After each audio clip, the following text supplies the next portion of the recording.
අපේ 2500 වසරක් තිස්සේ අපිට තිබුණු ඉතිහාසය නැත්නම් අවිච්ඡේදව ගලාගෙන ආපු සිංහලයන්ගේ ඉතිහාසය 1850 දී මේ සිංහලයේ ආණ්ඩුව සහ ඉංග්‍රීසි ආණ්ඩුව අතර ඇතිවෙච්ච ගිවිසුමක් පරිදි 815 දී අපිට අහිමි වෙච්ච නිදහස සහ 815ට ඉස්සෙල්ලා අපිට තිබුණු සිංහලයේ දේශය අවුරුදු 206ක් තිස්සේ අහිමිලා තියෙන එක තමයි අපි මේ සාකච්ඡාව ආරම්භලා තියෙන්නේ. ඒතර සිංහලයේ සම්මුතිය කියන එකෙන් අපි අපේක්ෂා කරන්නේ මොකක්ද කියන කාරණේ අපේ මතුගම සෙනුරන් මහත්මයාත් ඒ වගේම අපේ නෙම්සිරි ජයතිලක මහත්මයාත් පැහැදිලි කළා. අපිට අවශ්‍ය වෙලා තියෙනවා මේ රටේ ජාතිකත්වයේ වෙනුවෙන් කටයුතු කරන මේ රටේ ජාතික ව්‍යාපාරය වෙනුවෙන් ඉදිරිපත් වෙලා ඉස්සරහට ඇවිල්ලා කටයුතු කරන සියලු දෙනා අතර යම්කිසි එකතාවක් ඇති කරගන්න. අපි බලාපොරොත්තු වෙන්නේ මේ අද ඉදිරිපත් කරන්නේ මෙතෙන්ට අපි කෙටුම්පතක් හැටියට අපි සාකච්ඡා ගණනාවක් ප්‍රතිඵලයක් හැටියට තමයි මේ කෙටුම්පත එළියට එන්නේ. මේ කෙටුම්පතේ ඊළඟ අදියර තමයි අපි මාර්තු 2 වෙනිදා දළදා මාලිගාව ඉස්සරහට ගිහිල්ලා සෙන්කඩගල නුවරට ගිහිල්ලා දළදා මාලිගාව ඉස්සරහට ගිහිල්ලා අපේ රාජකීය කොඩිය සෙවනේ දළදා වහන්සේට ප්‍රතිඥාවක් අපිට දෙන්න ඕනේ මේ සිංහලයේ සම්මුතිය සපත කරන්න ඉෂ්ට කරන්න සදා අපි සියලු දෙනාම දිවිහිමින් කැප වෙනවා කියන එකට.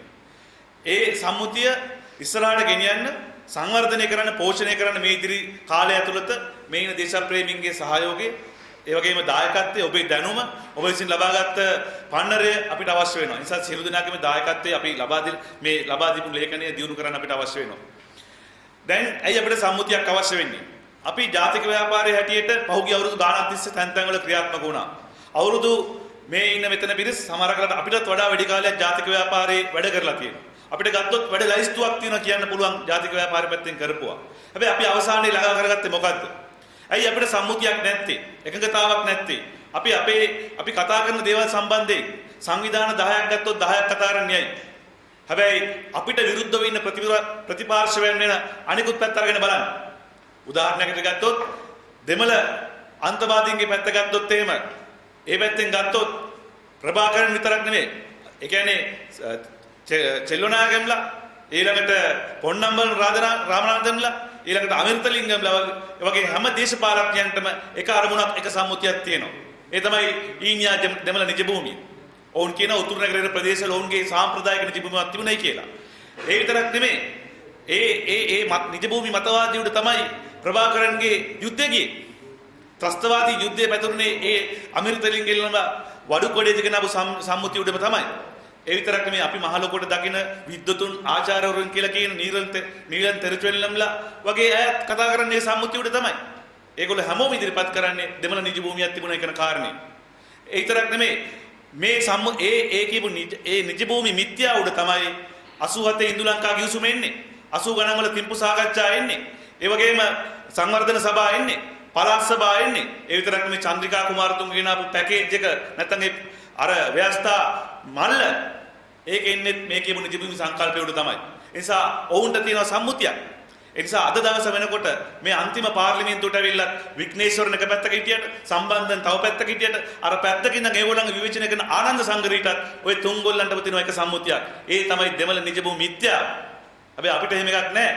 අපි තැන් වල CC එකට වෙන් වෙලා ඉන්නේ. අනිත් පැත්තෙන් ගත්තොත් මුස්ලිම් අයට ඒගොල්ලන්ට තියෙන ඔළුවේ සම්මුතිය. ඒගොල්ලෝ අතර එකතාවක් තියෙනවා. ඒ සියලු දෙනාම මේ රටේ මුස්ලිම් නීති අවශ්‍ය කරනවට විරුද්ධයි. කවුරු මොනවා කළත් ඒගොල්ලෝ ඒවට එකඟ වෙන්නේ නැහැ. ඒ නිසා තමයි මුස්ලිම් മന്ത്രിවරු සියලු දෙනාම එකඟ වෙලා මේ ඊයේ පෙරේදා මහින්ද රාජපක්ෂ මහත්තයා ඊයේ මා පාර්ලිමේන්තුවේදී කිව්වේ ඒ බලපෑමට. ඒගොල්ලෝ ආදාහනය කිරීම සම්බන්ධයෙන් සියලු මුස්ලිම් മന്ത്രിවරු දේශපාලකයන් විරුද්ධයි. ඒගොල්ලෝ අතර සම්මුතියක් තියෙනවා. ඒගොල්ලන්ට හොඳම උදාහරණය තමයි පාස්කු ප්‍රහාරය.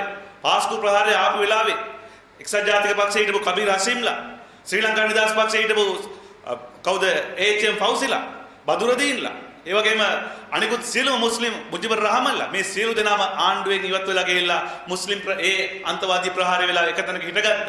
ඒගොල්ලන්ට තිබුණේ ජාතික සම්මුතිය, ඔවුන්ගේ වර්ගය වෙනුවෙන් සම්මුතිය, ඔවුන්ගේ ආගම වෙනුවෙන් සම්මුතිය.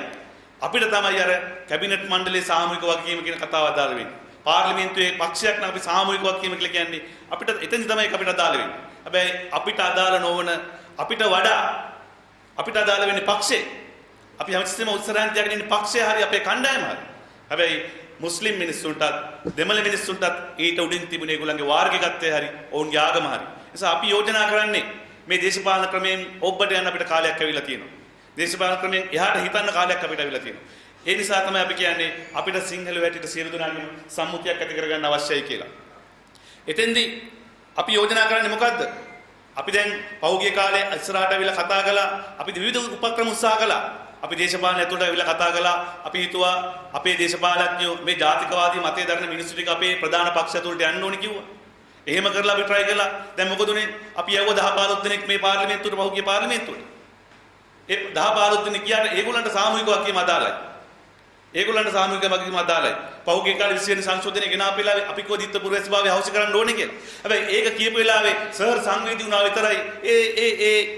ඒකෙන් ඉවර එතනින් ඉවර වුණා ඒ සටන. ඒගොල්ලෝ දැන ගැහුවා. ඊළඟට නැගණිර ජැටි විකුණන්න ආවට පස්සේ මොකද උනේ? දැන් ජාතිකවාදී මතය නියෝජනය කළ ආණ්ඩුවේ ඇතුළේ ඉන්න ඇටි කියනවා සාමූහික වගකීම නිසා එහෙම කතා කරන්න බෑ කියලා. ඒත් අපිට වැදගත් වෙන්නේ පක්ෂ සීමාවද. ඒ නිසා අපි ස්තුතිවන්ත වෙන්න ඕනේ මේ 2019 තිච්ච ජනාධිපතිවරණයට සහ 2020 තිච්ච මහා මැතිවරණයට. හදිස්සියවත් මේ මැතිවරණයට බැසිල් රාජපක්ෂ මැතිතුමා ඉදිරිපත් වුණා නම් අපිට තව හීනි බලාපොරොත්තුවක් කර ඉතුරු වෙනවා. අපි හිතනවා නෑ බැසිල් ජාතිකවාදී නෑ. ඒ නිසා අපිට වෙන කෙනෙක් ගෙන්න ගන්න පුළුවන් කියලා. දැන් මේ 20 වෙනි සංශෝධනයේ ඉස්සරහා ජාතිකවාදීන් පාර්ලිමේන්තුවේ ජාතිකවාදීන් අපි යවපු ජාතිකවාදීන් හැසිරෙච්ච විදිහයි මේ නැගණිර ජැටිය සම්බන්ධයෙන් මේගොල්ලෝ හැසිරෙච්ච විදිහයි ගත්තාම ජාතික ව්‍යාපාරයට සභාගවාදී දේශපාලනයේ යන්න පුළුවන් උපරිම සීමාවට අවිල්ලා තියෙන කෙන ඔප්පු කරලා ඉවරයි. ඒ නිසා තවදුරටත් මේ රටේ දේශපාලනය ඇතුලේ අපි සභාගත දේශපාලනය කරනවද නැද්ද කියන එක තීරණය කරන්න ඕනේ. ඒ විතරක් නෙමෙයි අපි කාලයක් අපිට තිබුණා අපේ නෙම්සිරි ජයතිලක මහත්තයා කිව්වා වගේ අපි හැමදාම හදන උපක්‍රම ටිකක් තියෙනවා. අපි හිතනවා අපිට ශ්‍රී ලංකා නිදහස් පක්ෂය දැන් දුර්වලයි වීක් වෙලා තියෙන මේක ගොඩ දා ගන්න බෑ. අපි මේක ඇතුළට කියලා දැන් මේක අපි අල්ල ගන්න ඕනේ. සමහරක් අය අපිට ඇවිල්ලා කියනවා දැන් එක්සත් ජාතික පක්ෂය හරිය දුර්වලයි. එක්සත් ජාතික පක්ෂයට විශ්නානක කාලේ ජාතිකත්වයක් තිබුණා දැන් ඇතුළට ගිහලා අපි ඒක අල්ලගමු. හැබැයි අපි කියන්න ඕනේ අපිට තේරුම් ගන්න ඕනේ දේ තමයි ඒවා කොම ඉතිහාසයේ විසින් බැහැර කරපු අසාර්ථක වෙච්ච උපක්‍රම. ඒ කුණු වෙච්ච දේශපාලන පක්ෂ ජාතිකවාදී දේශපාලනයට ගන්න බෑ. ඒ නිසා අපිට අපේ ජාතිකත්වය වෙනුවෙන් කඳවුරක් අවශ්‍යයි. ඒ නිසා තමයි අපි සිංහලයේ සම්මුතිය හදලා සියලු දෙනාටම ආරාධනා කළේ මේ සම්මුතියට හිටගමු. ඒකට අපේ අදහස තරක් නෙමෙයි අපේ අනිකුත් අනිත් දේශප්‍රේමීන්ගේ අදහසුත් ඕනි. අපි සිංහලයේ සම්මුතිය යෝජනා කරනවා මෙහෙම. අපි කියන අපිට සංගත්තානියක් තියෙන්න ඕනි. නැත්තම් උත්තරීතර මහා සංඝ සභාවක් තියෙන්න ඕනි. හැබැයි අපි ආපු ගමන් අපේ ඉන්න අයට හිතා ගන්න බෑ අපිට සංගත්තානියක් නැත්තම් උත්තරීතර සංඝ සභාවක් කොහොමද දේශපාලනයට ගාව ගන්න කියලා. සම්බන්ධ කරගන්න කියලා. මේ හාමුදුරුවෝ කොහොමද දේශපාලනයට සම්බන්ධ වෙන්නේ? අපි ඇත්තටම අර කිව්වා වගේ වෙස්ට්මිනිස්ටර් ආකෘතිය අපි සුද්දන්ටත් වඩා ඉස්සරහට ගෙනිහිලා තියෙන්නේ. කළු සුද්දෝ හැටියට ධර්මපාලතුමා කිව්වා වගේ සුද්දන්ටත් වඩා අපි සුද්දෝ වෙලා ඉන්නේ. අපි දැන් පහුගිය කාලේ දැක්කා අපේ අමරපුරනිකායේ මහානායක හාමුදුරුවෝ දවුල්දර ඥානේශ්වර හාමුදුරන්ගේ අපවත් වීම සිදු වුණාට පස්සේ අර සජිත් ප්‍රේමදාස විපක්ෂ නායකවරයා කියනවා විනාඩියක නිශ්ශබ්දතාවයක් දෙන්න කියලා. අපේ මේ ජාතිකත්වයේ ඒක විනාඩියක නිශ්ශබ්දතාවයක් දෙලා හාමුදුරන්ට බැබි මේ උපහාර දක්වන්නේ නැහැ. හැබැයි අනිත් පැත්තෙන් නැගිට අපේ ජාතිකත්වයේ නියෝජනය කරලා ගිය නියෝජිතයා කියනවා එහෙම කරන්න බෑ. පාර්ලිමේන්තුවේ යෝජනාවක් ඉදිරිපත් කළා යෝජනා සම්මතයෙන් තමයි ඒව කරන්න ඕනේ. අද මේක කරන්න බෑ. අපේ මේ මහානායක හාමුදුරු කෙනෙක් අපවත් වෙලා ඒකට ශෝකය දක්වන්න විදියක් නැහැ. ඒතර මේ පාර්ලිමේන්තු ක්‍රමය අපිට හදාගන්න බැරිලා තියෙන අපිට ඕන විදියට. ඇයි අපේ හාමුදුරු වෙනුවෙන් මොකද එංගලන්තේ පාර්ලිමේන්තුවේ හාමුදුරු වෙනුවෙන් ශෝක ප්‍රකාශනිකුත් කරන්නේ නැහැ. ඒතර අපිට හිතා ගන්න බෑ මේක කොහොමද කරන්නේ කියලා. දැන් ඇයි එංගලන්තේ දැන් අපි සංගත්තානේ උත්තරීතර සංඝ සභාවක් කියන එක අපේ ව්‍යවස්ථාවට එන්න ඕනි කියලා අදහස් කරන්නේ ඇයි? අපි ඓතිහාසිකවම අපේ රටේ භික්ෂුන් වහන්සේලා තමයි රාජ්‍ය නායකයට මඟ පෙන්වන්නේ. ඒක ආයි පැහැදිලි කරන්න අටුවා ටිකා ටිප්පණි අවශ්‍ය වෙන්නේ නැහැ. එතකොට ඇයි අපිට බැරි අපේ පාර්ලිමේන්තුවේ කවුරු හරි කෙනෙකුට අපි කිව්වොත් එහෙම අපි hina වෙන්නේ නැද්ද? අපි කිව්වොත් අපේ පාර්ලිමේන්තුව උදේට පන්සිල් අරන් පටන් ගන්න කියලා. අපිට හිතන්න පුළුවන්. පන්සිල් අරන් පටන් ගන්න කියන එක. අපේ භික්ෂුන් වහන්සේ නමක් අපි කැමති නැහැ භික්ෂුන් වහන්සේලා පාර්ලිමේන්තුවට යනවට. හැබැයි භික්ෂුන් වහන්සේ නම පාර්ලිමේන්තුවේ ඉන්නවනම් සුදු රෙද්දක් දාලා තියන්න බැයිද? අපිට ඒක කරන්න බැයිද? අපිට එහෙම හිතන්න බෑ. අපේ ඔළුව හිතන්න පුළුවන් සීමාව අයින් කරලා තියෙන්නේ.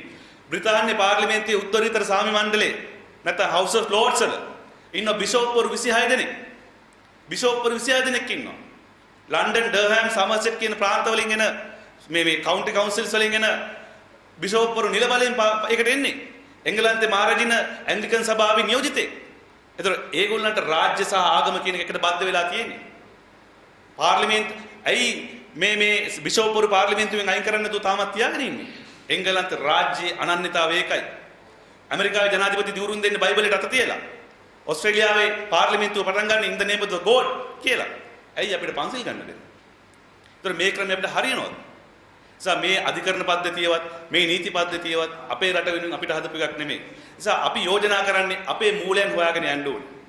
ඒතර අපේ මූලයන් හොයාගෙන ගිහිල්ලා අපේ නීතියේ මූලාශ්‍ර හොයාගන්න ඕනේ. ඒක සඳහායි සම්මුතියක් අවශ්‍ය වෙන්නේ. නැත්නම් මේ සම්මුතිය කියන එක ගැඹුරු දෙයක්. ඒකේ අපි හිතන් ඉන්නවා පහුගිය කාලේ කියපු විදිහට අපි හුරේ දාලා අප්පුඩි ගහන යුද්ධ ඉවර කළාම ඊළඟ පස්සේ මේ ඒකීයභාවය රැකෙනවා කිව්වහම අර ආණ්ඩුක්‍රම ව්‍යවස්ථාවේ 9 වෙනි වගන්තියේ බුද්ධ ආගම ප්‍රමුඛ ස්ථානය දෙනවා කිව්වහම ඒක තමයි ජාතිකත්වය කියන්නේ.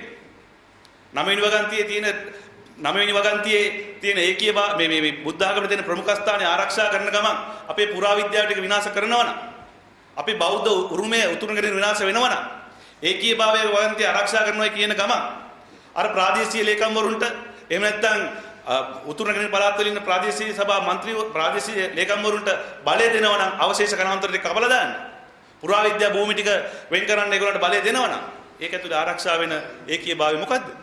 ඒ නිසා අපිට ඊට වඩා පතුලට බහැපු ජාතිකත්වයක් තියෙන්න ඕනේ. අපේ බෞද්ධ සමාජයක් මේ තුල බිහි වෙන්න ඕනේ. ඒතර ඒක ඇති කරන්න පුළුවන් ද මේ තියෙන දේශපාලන ක්‍රමයක් එක්ක මේ තියෙන දේශපාලන පක්ෂ ක්‍රමයක් එක්ක. සුද්ධෝ අපි හැමදාම කියන එක තමයි divide and rule. සුද්ධෝ අපිව වර්ගයේ පාවිච්චි කරලා බෙදලා බෙදුවේ කියන්නේ. ඇත්තටම සුද්ධෝ වර්ගයට වඩා අපි විශ්වාස කරන්නේ පක්ෂයේ පාවිච්චි කරලා අපිව දෙකට තුනට බෙදලා දැම්මා. වර්ගයේ නෙමේ පක්ෂයට තමයි. වර්ගයේ ඉක්මවා ගිහලා අපි පක්ෂ වලටයි බෙදලා තියෙන්නේ. නිසා අපි පක්ෂ හැටියට බෙදලා ගිහිල්ලා අද දැන් අර දේවානි කියන මහත්මිය පරිසර සම්බන්ධයෙන් කතා කරපු කාන්තාව මෙතන වැඩේ කරද්දී ඒගොල්ලෝ අපෙන් අහනවා ඇයි එතුමි ඒ කාලේ හිටියේ නැද්ද 2015 ඉඳන් 2020 වෙනකන් එතුමි හිටියේ නැද්ද ඒ දවස්වල මං කියන්නේ එතුමිය නිවාඩු මොකද ඒ කාලේ අපි හිටියනේ ඒ කාලේ අපි හිටියා UMP ආණ්ඩුව රනිල් වික්‍රමසිංහගේ ආණ්ඩුව මොනවා හරි කළා නම් සිරිසේන මහත්තයාගේ ආණ්ඩුව මොනවා හරි කළා නම් මේ අපි ඔක්කොම මාධ්‍ය සාකච්ඡාවක් දීලා ගියා දැන් කවුරුත් නැති හින්දා හොඳයි දේවානි මහත්මිය ඉදිරිපත් වෙන්නේ දැන් කවුරුවත් නැහැනේ කතා කරන්න. ඒතර අපි අපේ රටේ ආර්ථික සංවර්ධන තීන්දුව ගන්න ඕනේ. අපේ රටේ පරිසරය සම්බන්ධයෙන් තීන්දුව ගන්න ඕනේ. ඒ පක්ෂවල පාටවලට ගැලපෙන්නද? නෑ. අපිට තියෙන ජාතිකත්වයේ නිර්ණායකයා.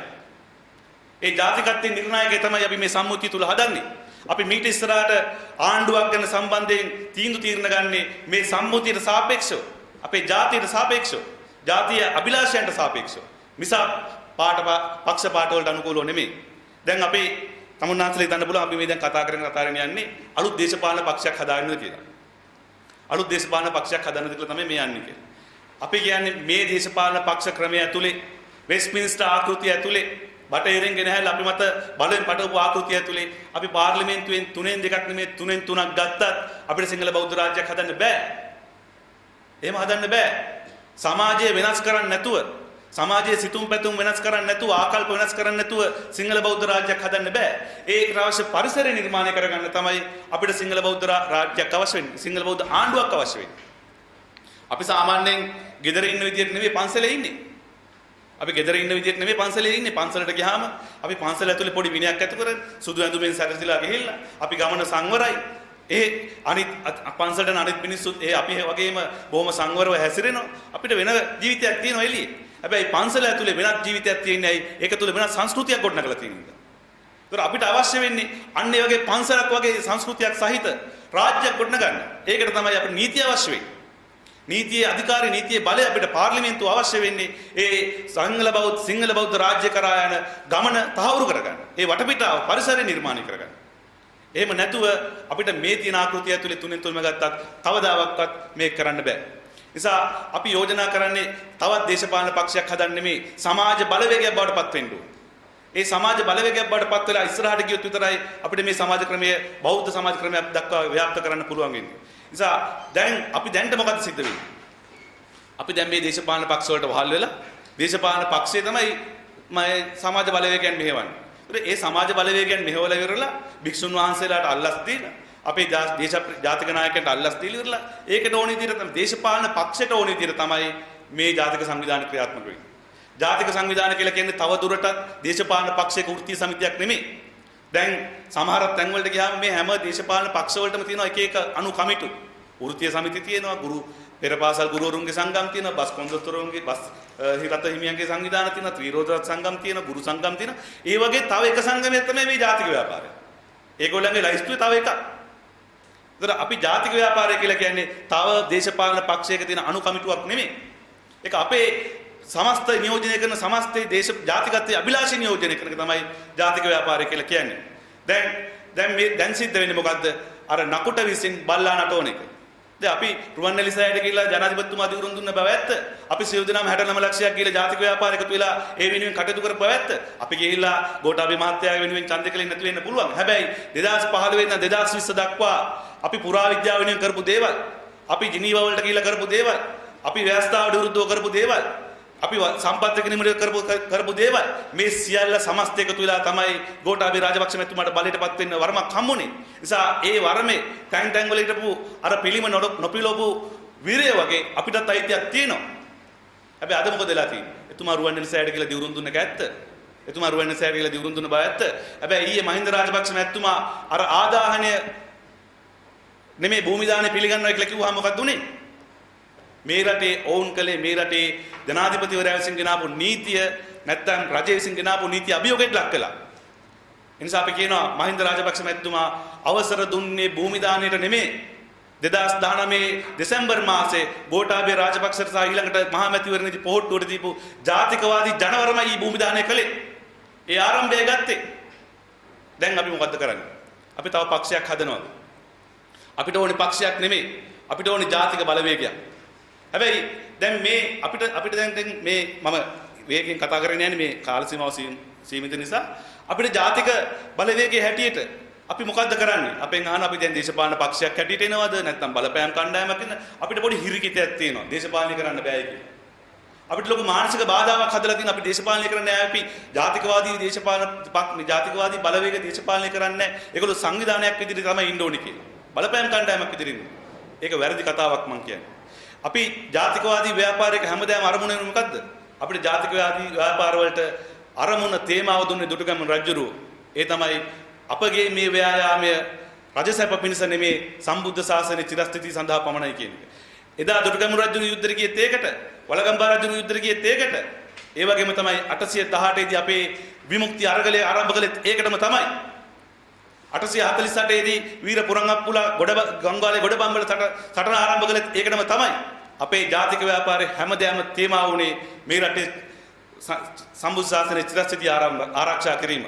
හැබැයි දුටුගැමුණු රජු යුද්ධයට යද්දී රජතුමාගේ නායකත්වයෙන් ගියේ 818 අපිට රජෙක් හිටියේ නැහැ. ඒ සටනයි 818 සටනයි වෙනස් වෙන්න පුළුවන්. නායකයෙක් නොතිබෙන්න පුළුවන්. හැබැයි ඒක අරමුණක් අපිට තිබුණේ. 848 එනකොට අපිට නායකයෙක් රජෙක් හිටියේ නැතු වෙන්න පුළුවන්. අපි රජෙක් කොටුණු වලඳ ගියා. හැබැයි අපිට අරමුණක් තිබුණා. ඒ අරමුණ අර දුටුගැමුණු රජුගේ අරමුණ තමයි. ඊට පස්සේ 833 දී කෝල්බෘක් කැමරන් ප්‍රසස් කරන ගෙනහැල්ලා මේ රටේ ධනවාදය හඳුන්වා දීලා සමාජ ක්‍රමයේ විකෘති කළාට පස්සේ ධර්මපාලතුමා ආවිල්ලා ආවෙත් ඒ අරමුණම තමයි. එතුමාගේ ජාතිකවාදී පුනර්ජීවන අරමුණ තිබුණේ මේ රටේ සිංහල බෞද්ධ ආරක්ෂා කරන්න. බුද්ධ ශාසනයේ චිරස්ථිතිය ආරක්ෂා කරන්න. හැබැයි ඒ කාලේ රජෙක් හිටියෙත් නෑ. පුරංගප්පු වගේ කැරලි ගහන්න ගියෙත් නෑ. සටන් භූමිය වෙනස්, අරමුණ එකක්. ඒ වගේම තමයි 818 ධර්මපාලතුමාගෙන් පස්සේ සුද්ධෝ ඊළඟට අපිට හඳුන්වා දුන්න 1931 දී සර්වජන ඡන්ද බලය 45 වෙනකොට අපිට හඳුන්වා දුන්න දේශපාලන පක්ෂ දැන් ආයේ මේ සමාජ ක්‍රමයයි ඒවේ තියෙන සමාජ ව්‍යුහයයි සටන් බිමයි වෙනස් වෙලා දැන් පක්ෂ තුල තමයි මිනිස්සු බෙදලා සංවිධානය වෙලා ඉන්නේ. ඒ නිසා තව දුරටත් අපි දුටුගැමුණු රජු කරපු විදියට නෙමෙයි 818 කරපු විදියට නෙමෙයි 848 කරපු විදියට නෙමෙයි ධර්මපාලතුමා කරපු විදියට නෙමෙයි අද දවසේ තියෙන සටනට ගැලපෙන සටන් භූමියට ගැලපෙන විදියට තමයි ජාතිකවාදී සටන මෙහෙවන්න අවශ්‍ය වෙන්නේ. ඒතර අපි ඒක කරන්නේ කොහොමද? අපිට ඕනේ දේශපාලන බලවේගයක්. ඒ දේශපාලන බලවේගයට ඕනේ විදියට උපක්‍රමශීලීව මෙහෙවෙන පක්ෂයක්. නැතුව පක්ෂයට ඕනේ විදියට නැට්ටට ඕනේ විදියට නටන බඩු කුක්කෙක් නෙමෙයි. ඒ නිසා අපි තවදුරටත් දේශපාලන පක්ෂ වලට ගැතිකම් කරන කාලේ නෙමෙයි. නිසා අපේ පහුගිය කාලේ සිද්ධ වෙච්ච දේ තමයි අපි මේ සියලු දෙනා මේ ඉන්න හැමෝම ජාතික ව්‍යාපාරය කියලා හිතාගෙන මහා දැවන්ත වැඩ කොටසක් කරලා ඉවර වෙලා අපි ගිහිලා ආණ්ඩුවක් හැදුවා. අපි ඔය අන්තිමටනේ කරපිංච ගන්න තමයි. අපි හොඳට ගහ සුද්ධ කරලා ජාත්‍යාලෙන් ගිහිල්ලා ග්‍රීස් ගහ සුද්ධ කරලා දුන්නාම ඒගොල්ලෝ කොඩිය ගත්තා. දැන් අපිට ඕනේ අපේ කොඩිය ගන්න පුළුවන් මිනිස්සු ටිකක්. අපේ මතවාදය ගන්න පුළුවන් මිනිස්සු ටිකක් කොඩිය අතර ගන්න ඕනේ. ඒ නිසා තමයි අපි මේ සිංහලයේ සම්මුතිය ජනගත කරන්නේ. ඒ විතරක් නෙමෙයි මේ ව්‍යාපාරය හැදුවට පස්සේ අපිට ආයි හැරෙන්න බෑ. ආයි හැරෙන්න බෑ අපිට ඓතිහාසිකව අපේ උරමත පැවරිච්ච වගකීමක් තියෙනවා. ඒ ඓතිහාසික පැවරිච්ච වගකීම තමයි මේ රටේ ජීවිත පරිත්‍යාග කරපු රණවිරුවෝ 818 තමන්ගේ ජීවිත පරිත්‍යාග කරපු මාතෘ භූමියෙන් ජීවිතය කැප කරපු වීරයෝ. ඒ සියලු දෙනා වෙනුවෙන් අපිට පරදින්න බැරි, පරාජයටපත් කරන්න බැරි, පාවා දෙන්න බැරි වගකීමක් තියෙනවා. ඒක ඉෂ්ට කරන්න ඕනේ අපි. ඉතින් ඒ ගමන ඇද්දි අපි දැන් මොකද්ද පාවිච්චි කරන උපක්‍රමය? අපි කියන්නේ ජාතික බලවේගයක් අපි හදනවා. හැබැයි ඒකත් එක්ක අපි ඒකට යටත් ඒකේ අනසකට අවනත වෙච්ච දේශපාලන පක්ෂයකුත් හරි බලවේගයකුත් අපි හදනවා. අපි ඒක පටන් ගන්න ඕනේ. අපි ගමට යන්න ඕනේ. ගම් වලට ගිහලා ගමේ සංවිධාන හදන්න ඕනේ. ඒවා පැල කරන්න ඕනේ, පෝෂණය කරන්න ඕනේ. ඒවා රැකබලා ගන්න ඕනේ. එහෙම නොකළොත් ඕනෑම අපි පෞගිය කාලේ අපිට තිච්ච දේ තමයි අපි මහා ලොකු එක පාට දුන් දුන්ලා පයින්නවා මහා මැතිවරණයට. නැත්තම් අපි කියලා කියනවා ජනාධිපතිවරණයට. අපිට ජනාධිපතිවරණයට ගිහිල්ලා ඡන්ද දිනන්න පුළුවන් ද කියන අපි තක්සේරුවක් අපි කරන්න ඕනේ. නිවැරදි තක්සේරුවක්. අපිට ධර්මපාලතුමා කියපු දේ තමයි අවුරුදු 5ක් මහන්සිලා වැඩ කළොත් අපිට මේ රටේ හිතන පතන විදිය සහ සියලු දේ ජයග්‍රහණය කරන්න පුළුවන් කියන එක. අපි හැමදාම කරන්නේ මොකද්ද? අවුරුදු 5ේම කාට හරි කඩේ යනවා. ඡන්දයක් කිට්ටුනාම ලයිස්තුවක් දානවා. ලයිස්තුවක් දැම්මම මේ ලයිස්තුවේ 20 අඳුරන්නේ නැහැ. එහෙම පුළුවන් ද මහා මැතිවරණ ජයග්‍රහණය කරන්න? අපි එහෙමනම් බිම් මට්ටමේ සංවිධාන අපිට හදා ගන්න සිද්ධ වෙනවා. ඒක ජයග්‍රහණය කරන්න පුළුවන් වෙන්නේ ඒ ආකාරයෙන් කියොත් විතරයි. අපිට දැන් ලොකුම ප්‍රශ්නේ තියෙන්නේ මේ වැඩේ අපිට කරන්න පුළුවන්ද කියලා හිතේ හරියක් නැහැ. මේ වැඩේ කරන්න පුළුවන්ද කියලා අපිට අර අලියාගේ ප්‍රමාණය දන්නේ නැහැ වගේ එහෙම හැඟීමක් නැති ප්‍රශ්නයක් තියෙන්නේ. දැන් පහුගිය මහා පළාත් පාලන මැතිවරණ 2018 දී ඒ පළාත් පාලන මැතිවරණයේදී ජනතා විමුක්ති පෙරමුණ ගන්නවා ප්‍රාදේශ සභා මන්ත්‍රී දුර 434ක්. ඒ ප්‍රාදේශ සභා මන්ත්‍රී දුර 434න් 433ක් එන්නේ දෙයියනේ දන්නවද ලයිස්තුවේ? දිනල ඉන්නේ එක ආසනයයි. 433ක් ලයිස්තුවෙන් ඇවිල්ලා තියෙන්නේ. ඒතර අපි කාට හරි කඩේ ගිහලා අපිට හිතා ගන්න බැරුව අපි ඉන්නවා. ඒතර ජනතා විමුක්ති පෙරමුණයි අපිත් එක ගත්තොත් එහෙම අපිට 2500ක ඉතිහාසයක් තියෙනවා. ජනතා විමුක්ති පෙරමුණ 1969. අපේ මතවාදයේ සිංහල බෞද්ධ මතවාදයේ ඕන මිනිහෙක් ගැගේ තියෙනවා. පක්ෂ දේශපාලනට උඩින්. හැබැයි ජනතා විමුක්ති පෙරමුණ වගේ ඒ මතවාදී තියෙනවද මිනිස්සු අතර? අපි හැම මිනිහෙක්ම හිතනවා අපි සිංහල බෞද්ධයෝ මේ රටේ අනතුරක් ආවොත් අපි උනේ මැදිහත් වෙන්න ඕන කියන හිතන මිනිස්සු ඉන්නවා. ඒ 69 ලක්ෂයක් තමයි පෞගිය කාලේ එකතු වුනේ. හැබැයි Taman කම්කරුවෙක් කියලා හිතන මිනිස්සු ඉන්නවද? ඒ නිසා අපිට ලොකු විභවතාවක් තියෙනවා. ජනතා විමුක්ති පෙරමුණට මේ තියෙන මේ වෙරළතීරිය ඔස්සේ ගහම්බන්තොට ගාල්ල මාතර ගම්පහට ආපු ඡන්ද ටිකක් තියෙන්නේ. ඒ අපිට රට පුරාම ගිය පක්ෂ මේ පන්සල් 12000ක් තියෙනවා. ඒක අපිට ඒ ශක්තිය පාවිච්චි කරන්න ඕනේ. අවසාන මහා මැතිවරණයේදී ඥානසාර හාමුදුරුවෝ ඡන්ද 60000ක් ගත්තා. අමිත් වීරසිංහ ඡන්ද 25000ක් ගත්තා. මෙතුමලගේ සිංහල ජාතික සිංහල දීප ජාතික පෙරමුණ ඡන්ද 5000ක් ගත්තා. අපිට ඡන්ද ලක්ෂයක් අතේ තියාගෙන තමයි මේ සරණ අපි ඉන්නේ. ඡන්ද ලක්ෂයක් අපේ අතේ තියෙනවා. අපි වෙන් වෙලා තැන් වල ඡන්ද ලක්ෂයක් අපි ගාව තියෙනවා. එතකොට අවසානයේදී මොකද සිද්ධ වෙන්නේ? අපි එහෙම කිසිම සූදානමක් නැතුව ගිහිලා තමයි මේ ඡන්දය කරන්නේ. මැතිවරණ වලට යන්නේ. එතෙන්දී පහුගිය මැතිවරණයේදී ඒ හම්බෙච්ච ඡන්ද ටික අපි බොහොම අසංවිධානාත්මකව ගත්තේ. මේ තරම් මේ රටේ 3/2ක බලයක් සහිතව පොහොට්ටුවට යද්දි, රැල්ලක් යද්දි මෙතුමාලාට ඡන්දේ පාවිච්චි කරපුවා ඥානසාර හාමුදුරන්ගේ පක්ෂයට නැත්නම් අමිත් වීරසිංහට ඡන්දේ පාවිච්චි කරපු මිනිස්සු බොහොම සවිඥානිකව ඒ ඡන්දේ දුන්නේ. ඒ රැල්ල ඉස්සරහට යන්නේ. ඒ නිසා අපි වැඩේට බැස්සොත් අපිට මේ වැඩේ කොට දාන්න පුළුවන්. හැබැයි එහෙම ගොඩනගන දේශපාලන බලවේගයේ තේමාව එදා 815 848 ඒ වගේම ධර්මපාලතුමාගේ වගේ නෙමේ අද දවසේදීත් අපිට තියෙන එකයි අපේ පෞද්ගලික සුඛ විහරණය නෙමේ සම්බුද්ධ ශාසනයේ චිරස්ථිතිය සඳහා. නිසා ඒ අරමුණ වෙනුවෙන් පෙළගැහෙන දේශපාලන ව්‍යාපාරයක් සඳහා අපි සියලු දෙනාම පෙළගැසෙන්නට ආරාධනා කරමින් මණ්ඩින්න බොහොම ස්තුතියි.